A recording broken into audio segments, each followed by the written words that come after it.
everyone. It is a Thanksgiving episode, and Melanie is going to imitate a turkey for us now. Go ahead, Melanie. I feel so unprepared. I didn't know that was coming. I would have practiced. Anybody got a call? Just give it your best shot. We'll take whatever you've got. What you got? Well, we did say your best shot, so there we go. That's good. Yeah. Ken, you got one? Wow, if I had known y'all were going to show off, I would have just let you take it. Oh, well, no. We wanted to give you first right of refusal. So you want to hear a story since we're talking about turkeys? Let's do it. So, well, are we talking about turkeys? We're talking. Well, I guess. I mean, are we talking about someone at the table? Or turkey? No. Turkey. Gobble turkeys? Okay, good. So when I lived in New Zealand for a year, I went to a summer camp and they did this thing called a turkey hunt. And the way it worked was that they would pick 3 or 4 staff members to go hide, and then they would set the kids loose, and you had to yell gobble, gobble, gobble every 2 minutes. So you'd have to yell gobble, and they had to kind of try to come and find you. And so, you can move around, and you yell gobble, gobble, and then you try to move, so it was basically hide and seek. Very fun. At least I think that was fun. So, being the mountain boy from North Carolina, I was like, they will never catch me. I will be. But so things went, and it went for a while, and they weren't catching me, and I was moving around. I was feeling pretty good about myself, but it did get to the point where they needed to be able to catch me. So I yelled gobble, gobble, gobble, and I burst out of the woods into this open field. And they all see me, and it's like that scene in, I don't know, is it Platoon, where the guy is running from the enemy, right? Yeah. And they're all chasing him and whatever. So it's kind of like that scene, right? And I'm running, and I'm starting to feel tired, but I know I've got some more in me. And the next thing I know, I'm on my knees on the ground because I felt this whack in the back of the head. And this camper had taken his mag light and launched it. Oh, wow. So, that actually explains so much. Now you understand. I was just going to say the Willem Dafoe moment from Platoon. Oh, my gosh. So anyway, so they did catch me, and I was a little, fortunately, aside from a little minor brain damage, and now it was all enclosed. There was no. Your hat looks really good in the back of your head now from that permanent little divot back there. So permanent divot. Oh, thanks, kid in New Zealand. I'm sure you're probably 30 or 40 years old at this point. Yeah. Oh boy. Well, speaking. So there you go. That's Happy Thanksgiving, everybody. Yeah. And speaking of good times and things that make us laugh. So we had one text message this week, and it said, loved hearing the back and forth from Pastor Ken and his wife. The laughter while disagreeing is something that I pray we see more in our church, community, and country. Side note, with a smiley, laughing face, I can hear Pastor Ken screaming like a grumpy old man, get off my lawn! Also, yes. You're saying you have heard that, or you could hear that, because both are possible. Well, it said can hear, so I don't know how, but I don't think they're neighbors, because it said also waiting on Pastor Melanie's podcast, and signed the succulent lady in Tampa Bay. Okay, so they're not neighbors. Okay. Oh, probably not. The over the fence kind of thing, but if you kind of afford the fence, maybe I don't know. It is a weird thing to get older and see kids playing on your lawn and start feeling like, hey, don't do that. That's, you don't know how much time and effort I put into. Wait a minute. Time and effort? I feel like... Melanie. What? Just go with me. You mow your front yard with a weed whacker, don't you? Why not? I mean, sure. It's not that big. I have. Well, I could, I guess, but I have a nice electric mower. I like that. It's not even unless you're really careful with the weed whacker. And then I have the do-it-yourself thing that I go buy the fertilizer and spread it myself. Do you really? I do. Melanie pays him to fly over because she's got such a just long drops stretch. it. That explains a lot too about her house. It's just weed killer. They just pull the whole. They just fly over and drop it on. Well, it is obviously Agent not Orange or something. Not weed killer. If you've seen my lawn. I'm a big fan of clover. She does have a huge lawn, though. She does. Yeah. She does. Big yard. So, like if you're like thinking, hey, I could really do something nice for someone this holiday season, go over to Melanie's house. She could probably use you Yeah, To mow some grass? Bring a hammer. Bring Ooh, nails, drywall. Bring drywall. Drywall. Tile? Bring maybe? tile. Kitchen cabinets. You know how to If install anybody them? has an extra kitchen sink. Although If you had I'm one. I'm not sure if I'm allowed to bring this up, but I am going to anyway.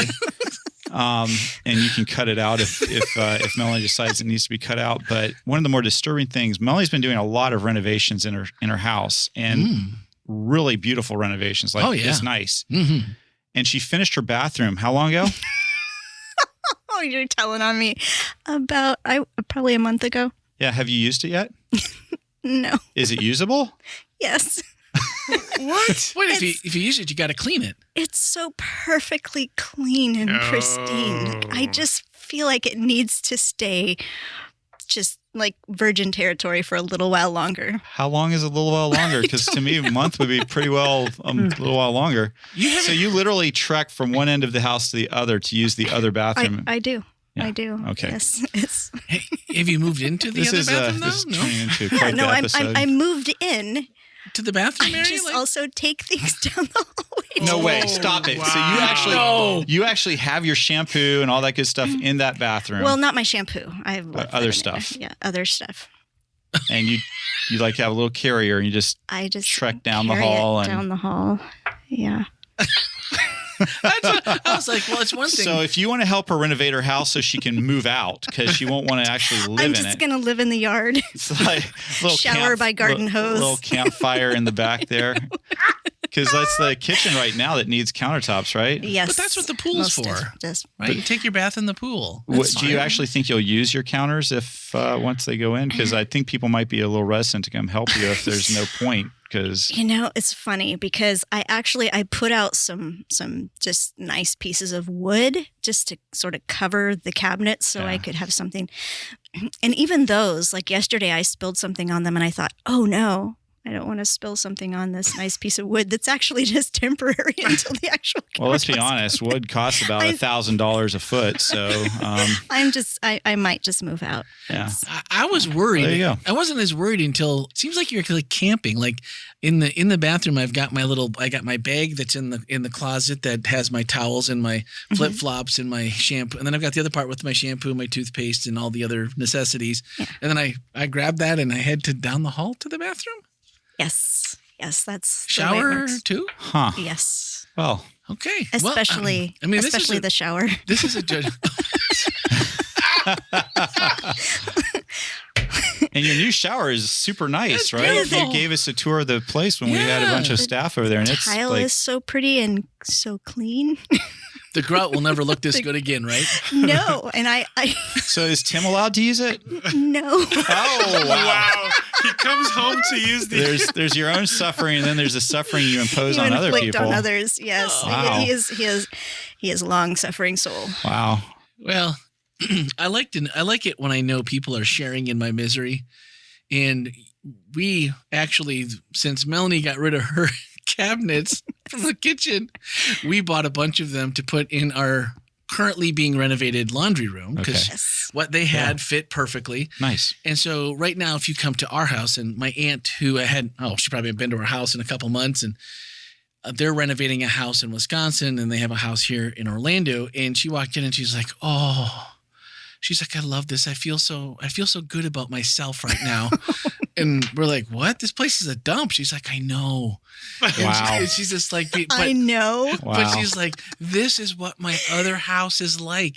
And so when I'm here in Orlando, everything is pristine and it's clean. And I don't even want to like you, I don't want to mess it up.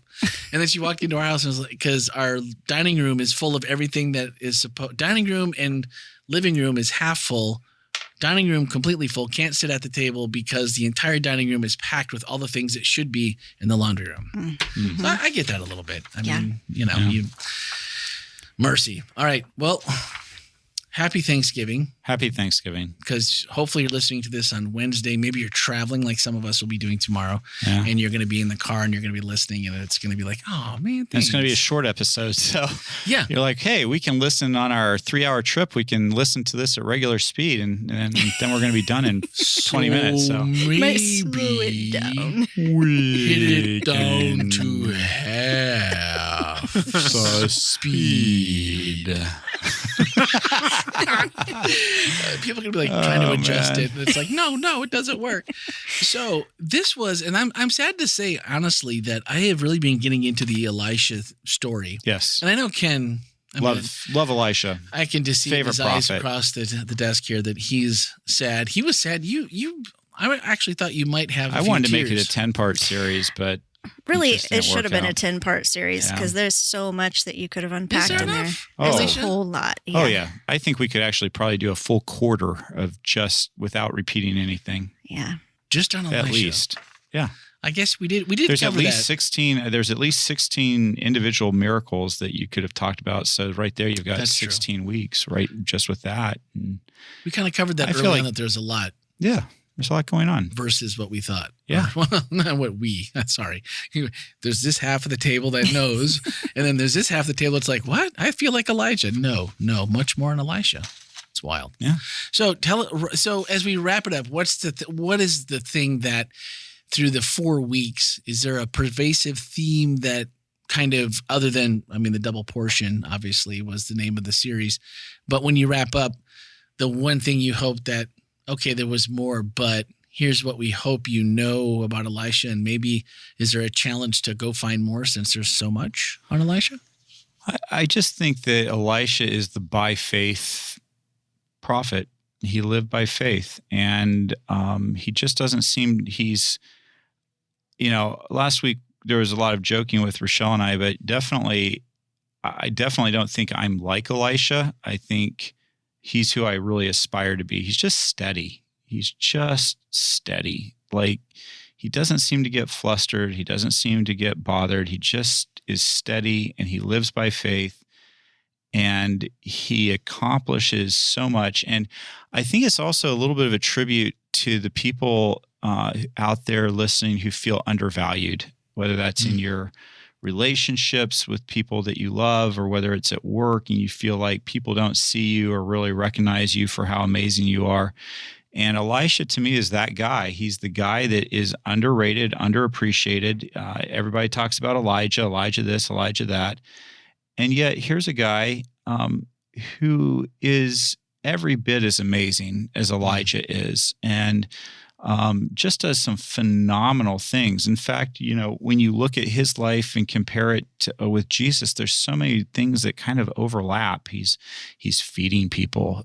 He's bringing people back to life from the dead, and it's just a beautiful story. I just like it from beginning to end. I just like Elisha a lot. There's only a few characters in the Bible that the Bible doesn't really record any major mistakes that they made. Daniel's one. I think Elisha is really one. And so that's, I just really appreciate that. And so and the thing that I get about Elisha is he was just completely committed. At the very beginning, he immediately slaughters his oxen, so clearly he's not going back. He becomes a servant to Elijah until Elijah's caught up into heaven. All he asks from Elijah is for a double portion of his spirit, which wasn't a give me more money, give me this, give me better stuff. It's simply let me carry the burden of ministry. And believe me, there is a burden to ministry. And he says, I want that. I want to carry that. And he does. He carries it with grace. He carries it with integrity.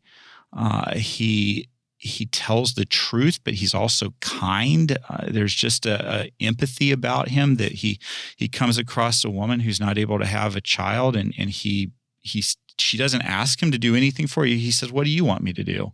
What can I do for you?" She doesn't really think much about it, but he says, "Hey, here's what I want. Here's what I want God to do for you. I want to provide a son for you." And anyway, it's just a beautiful story. Like I said, just where he sees the chariots of fire that don't come to take him to heaven, but are there to protect him while he's here on earth. And even after he passes away, his bones bring life. And I think for me, that would be like the ultimate.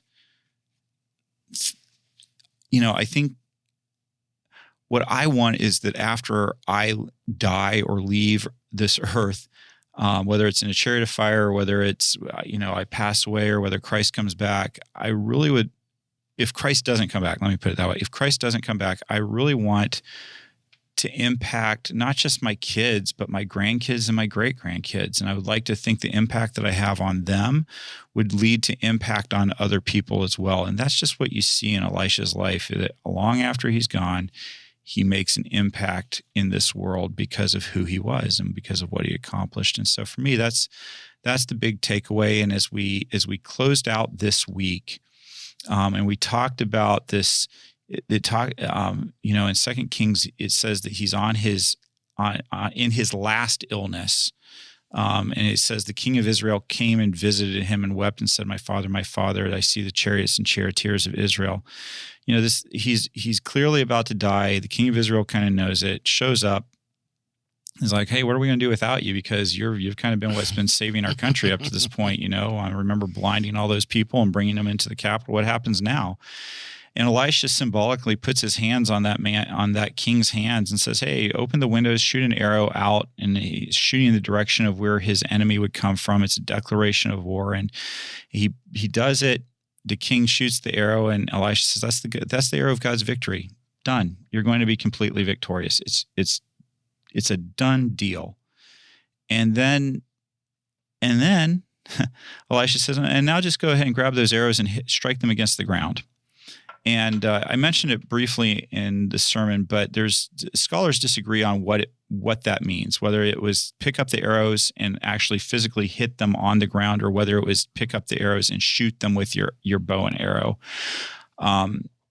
The word that uses strike the ground is not the same words that are used when it says to fire your arrow out of the window. And so that's why the many scholars say, look, he was being told just to hit them on the ground. It wasn't to fire them. I'm in the camp that I really do think that Elisha wanted him to shoot the arrows out the window, more arrows out the window, because it would have taken some effort. And he would have how many arrows do I really need to shoot for no real good reason out the window? And so the king strikes the ground 3 times with the arrow, whether it's he takes the arrows and just hits the ground, or whether he actually fires them out the window. He strikes the ground 3 times. And Elisha was very upset with him, says, look, and I'm going to paraphrase what Elisha is saying. He says, you are really half-hearted about serving God. You are just not in. You thought you had, when I told you that you would be completely victorious over your enemies, you thought that meant that you didn't have to do anything. That you could just kind of lay back, be half-hearted in your relationship with God, and that God would just, take care of this problem for you without you having any investment in it. And he said, now because you're so half-hearted, you fired 3 arrows, you get 3 victories, but you could have had more. You should have hit the ground 6 or 8 times, but you've got no enthusiasm, buddy. And that's going to be your downfall, that you're not enthusiastic. And that's the part that I hope that the church leaves this series with, is be enthusiastic about serving God. You've already got the victory. And a lot can be said about somebody of what they do when they think that everything's taken care of. If you know you already have received the gift, are you still nice? Are you if you've already won the victory, do you go work out anymore? Because, well, why bother? I know I've already won, so why bother? And I think that that's an issue in Christianity, is that we leave so much on the table because we don't pick it up. God set the table, but we're like, I'm not going to pick up the fork and try to, it's on the table, but we don't want to pick it up. And I do think that that's something we have to think about as Christians. And I'm not a fan of God helps them that help themselves, because I think it puts a lot more emphasis on you than on God. And I also do believe that we get to partner with God, that God wins the victory for us, and we have the opportunity to open the gift wrap and open the gift. And this king, he didn't even want to do it. He didn't want to even do that. He didn't want to open. He was just half-hearted. He was just there to get his blessing, go home. At least that's the way I read it. Whereas when Elisha has that same experience with Elijah, what does he ask for? He says, I want to inherit your spirit so I can continue doing God's work. And he immediately gets to work. He parts the Jordan River. He immediately starts doing things for God's cause. He does not sit around. He immediately gets busy. And that's what I think all of us, myself especially, is I know I am saved. I'm not afraid because God has promised me the gift of salvation. And that is not a reason to sit around and do nothing and be like, well, there we go. It's a reason to do more because I know what I've been gifted and I want other people to experience that freedom and that gift. That's awesome. It also sounds like that's a little bit of just having gratitude. Yes. And which, totally goes in with the Thanksgiving holiday and just reflecting that we do, whether that's around a table with family or just personally or both, the realizing what you have and maybe to the extent that the gift is, how big it is, but it could be bigger. Yep. If we just use more. Lucas, did we have any questions? Yes. So the one that we have here is from Tammy. It seems there must have been an understood custom about smacking the ground with arrows, or was it maybe just Elisha's insight into the king's character? I think it was Elisha's insight into the king's character. And like I said, I really, really lean heavily that what he was telling that king was to actually take the remaining. So, if you have a quiver of arrows, he says, all right, shoot the one. He shoots the one. He says, now strike the ground, take the arrows and strike the ground again with the arrows. And to me, it really makes sense that he was saying, shoot some more arrows out that window. And the king was like, okay, like there's 10 arrows in there. I'll just shoot 3. Like one, we know one is too little. That obviously that's really too obvious. And two might seem also, so 3 is the perfect number. Let me shoot 3. That's a good number. I'll just shoot 3. And I think Elisha was pointing out to him, look, you're trying to do the least you can. I mean, for those of us who have been teachers before, you always have that student that just frustrates you to death because they are so talented. They've got so much going for them and they put the least in that they can. And it. And it's like, well, but it's good work. Yeah, but it's not your best. And I can tell that you didn't put in your best here. Yeah. And I think that Elisha was really trying to point out to this king, you can do so much more and you need to pick up your pace here. Yeah. I think this is actually the answer for the last question here. If we are saved by grace alone, what really is wrong with genuinely accepting that free gift and saying, I am saved. Nothing else is required or expected of me. Yeah, I mean, there's nothing wrong with saying that. There is something wrong when you don't listen to Jesus' words of take up your cross and follow me. You are saved by grace, absolutely 100%, done deal. You are saved by grace, just accept it. And Jesus says, take up your cross and follow me. Paul, the guy who preaches grace constantly, he says that he presses on towards the prize. He moves forward, that he exerts effort in it. And it's not to earn salvation. It's because salvation has been gifted to you. When somebody gives you a gift, you can either take that gift and, there's the people that you gift with money to help them out of a difficult situation. And they take that money and they find themselves in the same place again because they just do that. And then there's the people that take that money, they get themselves into a more solid place, and then they gift it to somebody else, not because they're required to, but because they're so grateful for what they've received that they say, oh, well, if somebody did that for me, I want to make sure I do that for somebody else. Yeah. And that is, to me, the question of in Christianity, are you grateful enough that you say, I want to pass on the gift? Or are you just like, well, thank you. That's good for me. I think there's also something that's powerful about actually doing a physical activity that's related to an idea. I mean, you look at Moses and God tells him, strike the rock so that water will come out. Water could have just flown out, come out of there. But for some reason, it was important for him to strike the rock. And you look at Jesus, who, according to the Gospels, could have easily just spoken every miracle that he did. And he still mixed mud and put it on the blind man's eyes. He still touched the leper. He still, there were a lot of actions that he performed that weren't necessarily necessary, but there was something important in engaging in that physical connection to the activity. Yeah. Well, sometimes you're just overwhelmed. I mean, overwhelmed, that sounds like a big word for what I'm about to tell you. But this morning on the way in, I had a massive headache, and I had Emily with me, and she's like, "Daddy, you need coffee." And I said, "Okay." And she prayed for my headache to go away. It didn't work. But I'm not going to tell her that.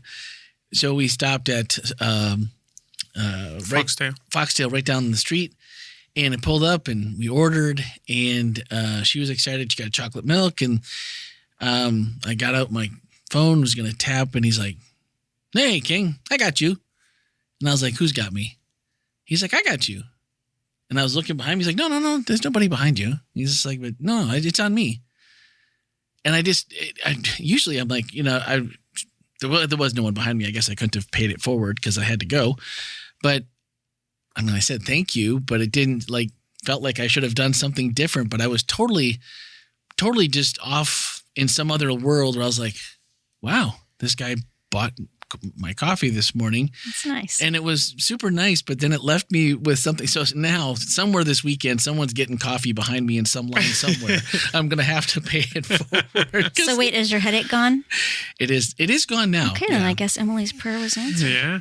Yeah, she didn't. Well, it just took a little coffee and. Well, but sometimes miracles happen in the most mundane ways. And sometimes she does, and I mean, she has. The girl knows how to pray. She just naturally assumes that it's now. Oh, it's like, it's dear Jesus, make Daddy's headache go away. Amen. Okay, you're better now. Yes. And you're like, well, thank you. I do love your sense of faith and total so sweet. Total belief in that. Yeah. And sometimes, and I would say that there is some immediate reaction just because. Yeah, that's why Jesus said, "Unless you become like a child."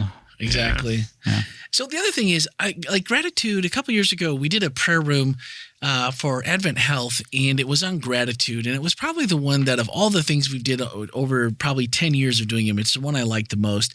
And one of the quotes I remember that we had different just famous people, famous quotes. Well, I don't know if everyone's famous, but one of them was, well, there was actually two. The one by Melody Beattie, which said, "Gratitude unlocks the fullness of life. It turns what we have into enough and more."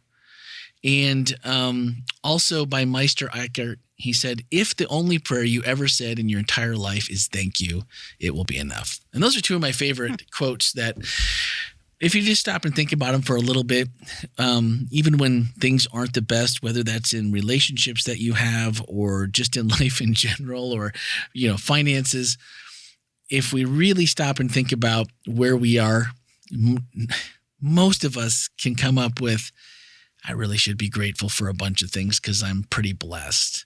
And so when it's feeling like it's maybe a less than ideal, and sometimes the holidays makes us feel like it's less than ideal. There's a lot of different ways things can go sideways, but just good to remember that God has given us so much. And I think Elisha was just a really good example. So good way to get us into the holiday season. What are we doing this week?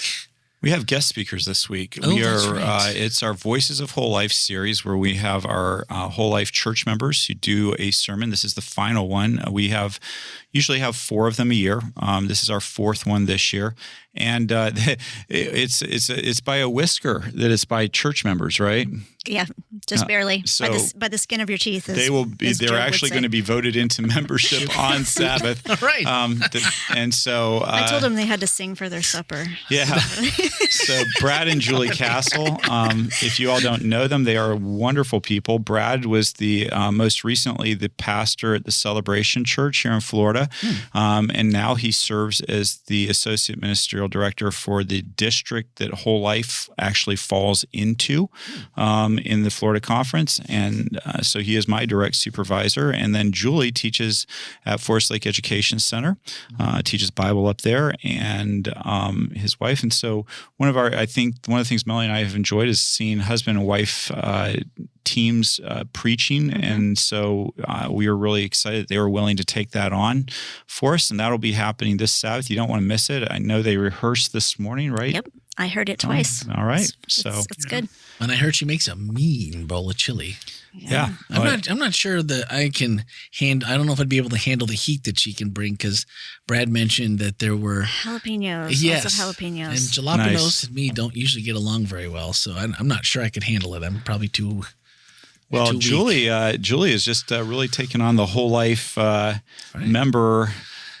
She won. She was What did she won? Barn party. second place. Second place. Yeah, second place, and not only that, but she actually, I think she brought 3 like big pots of chili. Wow. So she that's a veteran move. Yeah, I know that. And they weren't even members yet. She set the standard for new members. Yeah. Well done, Julie. Yeah. Well done, Brad. You get to ride off of Julie's coattails on this one, I think. Yeah, and they hung around and helped us with Christmas decorations today too. Yeah. Did they? So become a because member. that's something that happened over Sunday and today is one of my least favorite things on earth, which is decorating for Christmas. I just found all the Grinch wear, so I am ready for the next couple of weeks. But I'm not sure whose heart is smaller, yours or Ken's, when it comes to Christmas. Contest? Let's arm wrestle for it. Let's. No, my heart is 3 sizes too small. Mine is 4. I think I could go 5. I am pretty sure that I can shrink it further. So we actually decorated the. When I say we, I use that loosely. The lobby was decorated. Thank you to Anderline and Karen for their vision. I like it. Looks nice. There's a beautiful tree. There are wreaths. Eventually, there'll be stars. That was where I spent a lot of my time on Sunday, is taking these little stars that you have to fold out into 3D. Melanie and I worked on that with Stephanie. Thank you, Stephanie, for coming out. I got to use pliers and cut lights off a tree today. See, that was kind of fun. Okay. And also, if anybody is wondering, there will be more decor in the worship center next week. Something about, when they tell you shipping happens in 3 days and then it takes 2 weeks. I don't know. Melanie, you weren't supposed to say that. They're just supposed to say we like to ease into the holiday spirit. So we add as we go. We're layering in. If we did it all at one time, you wouldn't appreciate it as much as if we just there wouldn't be a surprise every week. And I do think there will be some more surprises coming in the lobby as well. Oh, eventually. Yeah. So there we go. We got to get, speaking of which, those 3-week destination times, we should probably get on that. For the extra surprises for the lobby. Everybody do what they need to do. All right. Shucks. All right. Well, that's awesome. So again, one more time, happy Thanksgiving. Happy Thanksgiving. Put on the stretchy pants and the long-suffering heart. And make all your relatives listen to this podcast. So, and I pray that when they start talking about things you don't want to talk about, just turn the podcast up on your phone. And on halftime. And I hope your team wins. Yes. Unless they're the Cowboys, in which case, not of course. Yeah, no, sorry. I can't root for the Cowboys. I don't even know who they're playing, but I'm a fan of whoever it is they're playing against. So, there we go. Throw down. See, that's a small, tiny, grinchy heart. I bet you we'll get a lot more comments off of that over anything else we said today. We have a lot of Cowboys fans in this church. We do. Well, they're even nice people, which has been hard for me to reconcile. That's really the Cowboy fans. Wow. That's really the problem. They're right up there. Bernie Anderson is one of my favorite people, and he's a Cowboys fan. He's just such a nice person. I like you deserve a better team, Bernie. They do. There's room at Lambeau for y'all. So, anyway, based on that, guys, thanks for listening so much. Happy Thanksgiving and have a fantastic week.